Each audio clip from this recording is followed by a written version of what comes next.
C'est toujours cool d'apprendre des nouvelles choses et encore plus quand c'est de l'histoire. Sauf que pas mal de clichés ou d'idées reçues circulent et même parfois depuis l'école. Alors voici 4 erreurs que tu as sûrement déjà entendues ou peut-être déjà fait. T'inquiète, c'est pas grave de se tromper. On voit ça tout de suite. Les statues blanches de l'Antiquité. Oublie tout ce que tu penses savoir, même ton prénom, et prends ton plus beau pinceau car on retourne durant l'Antiquité. Les ruines, les statues ou encore les fresques sont blanches, ou bien de la couleur de la pierre dans laquelle ils ont été taillés. Et bien ce que l'on peut voir aujourd'hui est très loin de la réalité, car tout était peint et coloré. Cette statue de l'empereur Caligula était par exemple plus proche de cette reconstitution que de cette statue que l'on peut voir aujourd'hui. Mais c'est sûrement aussi le cas pour cette belle statue d'Auguste ou encore pour ces lions. Mais alors, pourquoi les couleurs ont-elles disparu? Tout simplement à cause du temps qui passe. Ces œuvres ont des centaines et des centaines d'années, et pour certaines plus de 2000 ans. Mais ces couleurs ne se sont pas totalement volatilisées et ne sont tout simplement plus visibles à l'œil nu. Les nouvelles technologies ont permis de poser un regard totalement nouveau sur l'histoire de ces statues, car elles permettent de retrouver des traces de pigments, même parfois minuscules. À partir de là, des débats existent, pour savoir de quelle couleur étaient-elles vraiment. Et surtout, est-ce que toutes les parties étaient peintes? Et pour nous aider, on peut regarder au travers des textes antiques ou sur de vieilles représentations. Et comme on peut le voir, seulement certaines parties étaient peintes. Mais pourtant, dès le XVIIIe siècle, on retrouve des œuvres avec des traces de couleurs encore ultra visibles. Alors pourquoi cette idée est aussi fixée dans nos têtes? Et ce n'est pas à cause d'un complot du FBI, puisque c'est un peu la faute de la Renaissance. Durant la période, l'Antiquité revient à la mode et on s'inspire de l'art antique et de la mythologie. On imite alors aussi ce qu'on voit, c'est-à-dire des statues blanches et sans couleur. Puis la tradition a continué au fil des siècles. On remercie aussi évidemment toutes les représentations dans les films, séries ou dans les BD qui continuent à nourrir cette idée. Heureusement, aujourd'hui, il y a des expos ou des jeux vidéo comme Assassin's Creed qui permettent de corriger cette erreur. Mais dans tous les cas, oublie l'idée d'une ville antique totalement neutre et blanche. Dis-moi en commentaire si t'es plus team statue blanche ou team statue colorée. Le mythe de la Terre plate.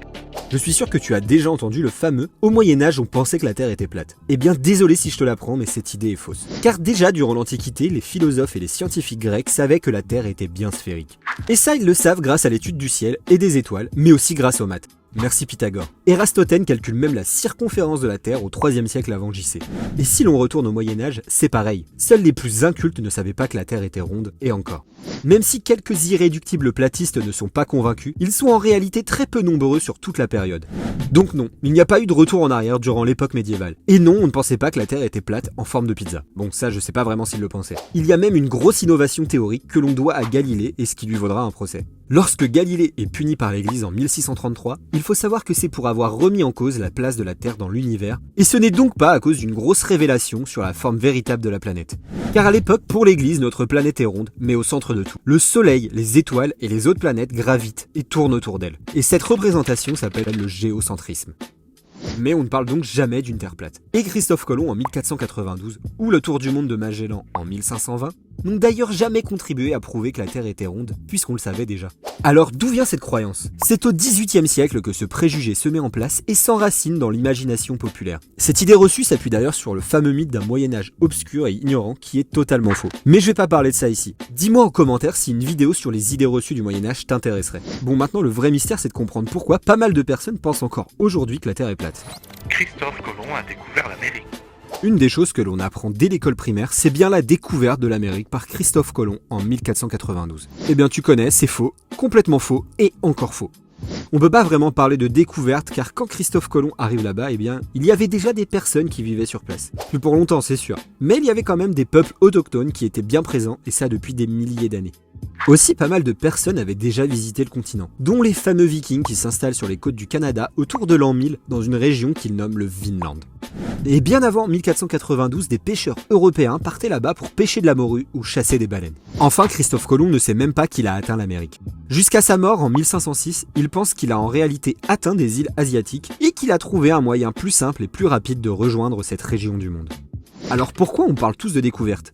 Probablement car il y a un avant et un après à 1492.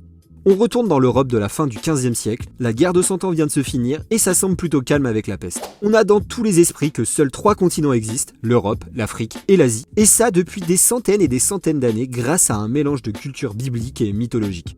Après ces périodes de crise, les puissances européennes cherchent alors de moyens plus rapides pour accroître leur richesse et ça passe par la découverte de nouvelles routes commerciales.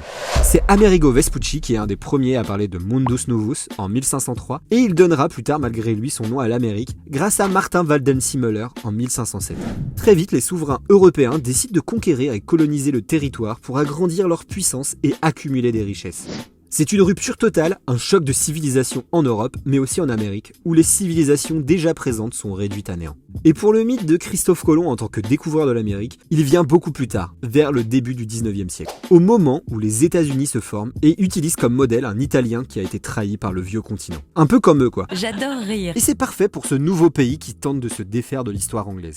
Bref, donc pour ne plus faire l'erreur, ne parle plus de découverte, mais juste de l'arrivée de Christophe Colomb en Amérique en 1492. Ou si tu veux vraiment utiliser le mot découverte, car c'est vraiment ton mot préféré, utilise l'expression de découverte européenne de l'Amérique. Louis XVI est le dernier roi de France.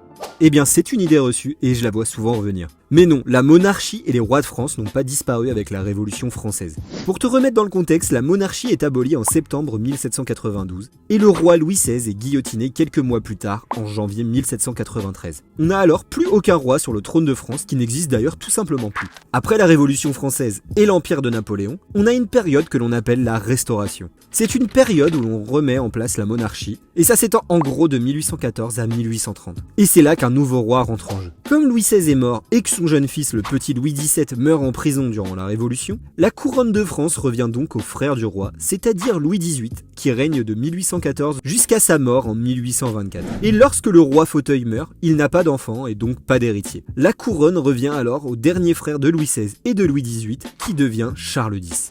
Sauf que le petit Charles X est un peu trop extrême dans sa façon de régner et ça conduit à une nouvelle révolution, que l'on appelle les Trois Glorieuses en juillet 1830. Charles X abdique en même temps que son fils qui devient pour certains royalistes le roi Louis XIX, le temps d'une vingtaine de minutes avant qu'il contresigne aussi l'abdication de son père. Charles X est donc le dernier roi de France et son règne prend fin plus de 37 ans après que la tête de son frère soit tombée. Mais ce n'est pas le dernier roi à avoir régné sur la France.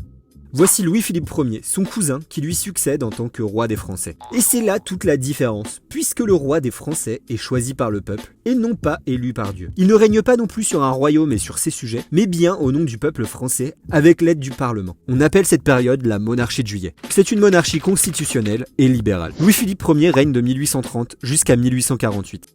Le roi citoyen est en fait obligé d'abdiquer à son tour en février 1848 lorsqu'une nouvelle révolution éclate et celle-ci mène alors à la naissance de la Deuxième République. Elle signe aussi l'arrivée du premier président de la République en décembre 1848, Louis-Napoléon Bonaparte, qui est le futur Napoléon III. Le roi des Français Louis-Philippe Ier est donc le dernier roi à avoir régné sur la France, soit 55 ans après la mort de Louis XVI. Bon, c'est déjà la fin de cette vidéo, mais stop, ne pars pas tout de suite. Surtout pas avant d'avoir liké, car c'est super utile pour soutenir mon travail. Merci d'être resté, n'hésite pas à me dire si tu veux que le concept revienne. Et si tu me suis sur Insta et TikTok, tu connais la phrase de fin. Abonne-toi pour plus d'histoires.